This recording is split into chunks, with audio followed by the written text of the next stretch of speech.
নমস্কার বন্ধুরা, ভালো থাকুন, সুস্থ থাকুন, সঙ্গে রাখুন টেক টাইম উইথ রেশমাকে। সবাইকে জানাই সুপ্রভাত। ঠান্ডাটা বেশ কিন্তু জমিয়ে পড়ছে, কি বলুন?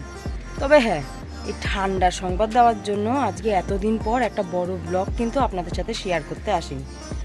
আজকে হচ্ছে আমার বড় ভাইজির, না সরি, ও হবে আমার ছোট ভাইজি, বড় ভাইজিরটা পরে আসছে।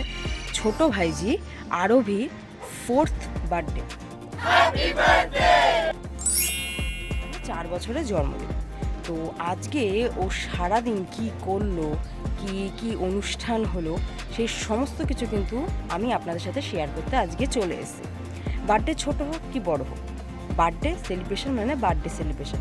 আসলে ও তো একটু ছোট, তাই তেমন বড় করে না হলেও ওর জন্য যেটা হবে সেটা একদম যথোপযুক্ত, মানে পারফেক্ট। তাহলে চলুন আজকে ব্লগটাকে শুরু করা যাক। আর হ্যাঁ, ব্লগটা শুরু করার আগে দাঁড়ান, আরভিকে ওর জন্মদিনে আশীর্বাদ করবেন না? ওটা কিন্তু আপনাদের করতেই হবে। ওকে একটুখানি মন থেকে প্রাণ ভরে আশীর্বাদ করবেন, যাতে ও ভালো থাকে, ও সুস্থ থাকে, ও একটা বড় মানুষ হয়।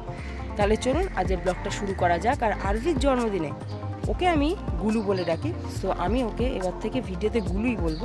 গুলুর জন্মদিনটা কীভাবে সেলিব্রেট হলো, কী খাওয়া দাওয়া হলো, কী মজা হলো, সমস্ত কিছুই কিন্তু আমি আপনাদের সাথে শেয়ার করবো। তার জন্য আজকে ব্লগটা শুরু করা যাক। আর আজকে ব্লগটা শুরু করার আগে আমি হলাম রেশমা, আর আপনারা দেখছেন আমার channel Tech Time with Reshma. তাহলে চলুন ব্লগটা সূচনা হোক। একবার সূর্যি মামার অবস্থা দেখুন। আমি এত সকাল সকাল উঠে গেছি, কিন্তু সূর্যি মামা তখনও কুয়াশার চাদর সরিয়ে সবে উকি মারছে। সকালে উঠেই আমার মেন যেটা কাজ থাকে সেটা হচ্ছে আমার এই ছাদে যে ছাদ বাগানটা আছে তার থেকে এই ফুলগুলো কালেক্ট করা। আর আজকে কিন্তু অনেক ফুল ফুটেছিল, মানে এখনও ঠান্ডা প্রায় পড়ছে কিন্তু ফুল দিচ্ছে গাছ প্রচুর। তবে জন্মদিনের মেন পর্বে যাওয়ার আগে গতকাল রাত্রে যে সেলিব্রেশন হয়েছিল বার্থডে, তার কিছু ছবি রইল আপনাদের জন্য। সরি, ভিডিও করতে পারিনি, তাই ছবিগুলোকে কালেক্ট করেই সেগুলোকেই কোলাজ আকারে তুলে ধরলাম আপনাদের সামনে। তবে শুধু গত রাত্রেই নয়, জন্মদিনের দিন কিন্তু ও সকাল সকাল চলে গেছিল আমাদেরই এখানে খুব জাগ্রত মন্দির আছে পঞ্চাননতলা, সেখানে পুজো দিতে। তো সেটারও কিছু ভিডিও তো দিতে পারলাম না, কিছু ছবি ওর মা তুলেছিল, তো সেগুলোকেই কোলাজ আকারে দিয়ে দিলাম। আর ফাইনালি এবার হলো ওর আশীর্বাদ পর্ব, মানে জন্মদিনের দিন দুপুরবেলায় যে ওর আশীর্বাদ হবে সেইটা। এই ছিল ওর জন্মদিনের মেনু। আসলে ছোট তো, ও সব কিছু খায় না, তাই মোটামুটি ও যেগুলো খেতে ভালোবাসে সেগুলোকেই ওকে দেওয়া হয়েছিল। আর এই যে ম্যাডাম বার্থডে গার্ল বসে আছে, কখন আশীর্বাদ শুরু হবে।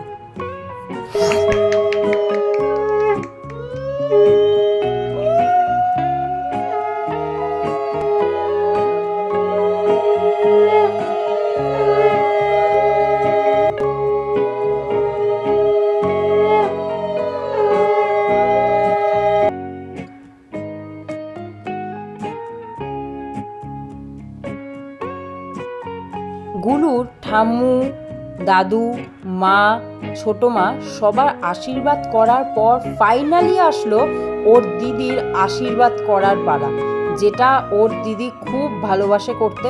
তবে হ্যাঁ, শুধুমাত্র আশীর্বাদ নয়, গিফটটাও কিন্তু দিতে ভোলেনি ওর দিদি। দুপুরের আশীর্বাদের পালা তো মিটল, এবার হচ্ছে সন্ধ্যাবেলার কেক কাটিংয়ের পালা। আর এই বছর আরভির এই হচ্ছে বার্থডে কেক। কেকটা কালারটা কিন্তু দুর্দান্ত ছিল, ম্যাঙ্গো ফ্লেভার। না, টেস্ট না করেই বলতে পেরেছি এটা ম্যাঙ্গো ফ্লেভার।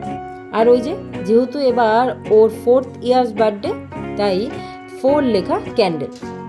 আর ম্যাডাম এই যে এই কেকের প্যাকেটটার ছবি দেখতেও ভীষণ ভালো পছন্দ, আসলে ও ছবি দেখতেই খুব ভালোবাসে। তবে দেখেছেন ওর জামার সাথে কিন্তু কেকের কালারটা প্রায় ম্যাচ করে গেছে। তো ফাইনালি এতক্ষণ অপেক্ষার ফল, কেক কাটিং।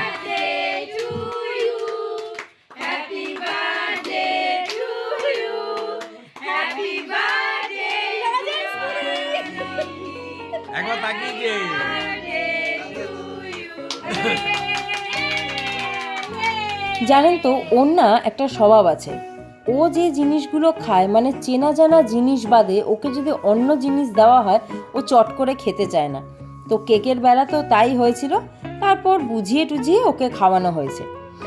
আর যে কোনো বার্থডে পার্টি বা যে কোনো আনন্দ অনুষ্ঠানে তো সেলফি মাস্ট, তাই সেলফি নেওয়ার আগে সবার সাথে এরমভাবে ভিডিওটা করে নিয়েছিলাম, কারণ ভিডিও কিন্তু অনেক স্মৃতি রেখে দেয়, শুধু কিন্তু ছবি নয়।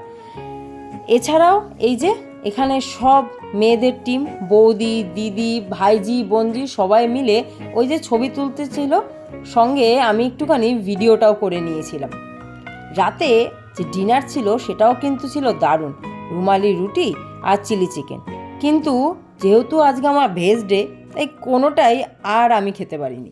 এই গেল আজকে সারাদিনে গুলু ম্যাডামের জন্মদিনের ব্লগ। যথেষ্ট আনন্দ করেছি, খুব ভালো কাটলো। বাচ্চা তো ব্যাপারগুলো একটুখানি বুঝতে অসুবিধা হচ্ছিল, তাও ঠিক আছে, ম্যানেজ করে নিয়েছে। তাহলে আজকে এই ব্লগটা আপনাদের কেমন লাগলো? ভালো লাগলে কিন্তু লাইক, শেয়ার, কমেন্টস, আর হ্যাঁ, চ্যানেলটাকে একটু সাবস্ক্রাইব করে দেবেন প্লিজ। আবারও বলা, ওকে আশীর্বাদ করবেন যাতে ও বড় মানুষ হয়, ভালো থাকে, সুস্থ থাকে। তাহলে এই ব্লগটাকে আজকে এখানেই শেষ করছি। আবারও দেখা হবে নতুন কোনো ব্লগ নিয়ে। ততক্ষণ ভালো থাকুন, সুস্থ থাকুন, সঙ্গে রাখুন টেক টাইম উইথ রেশমাকে।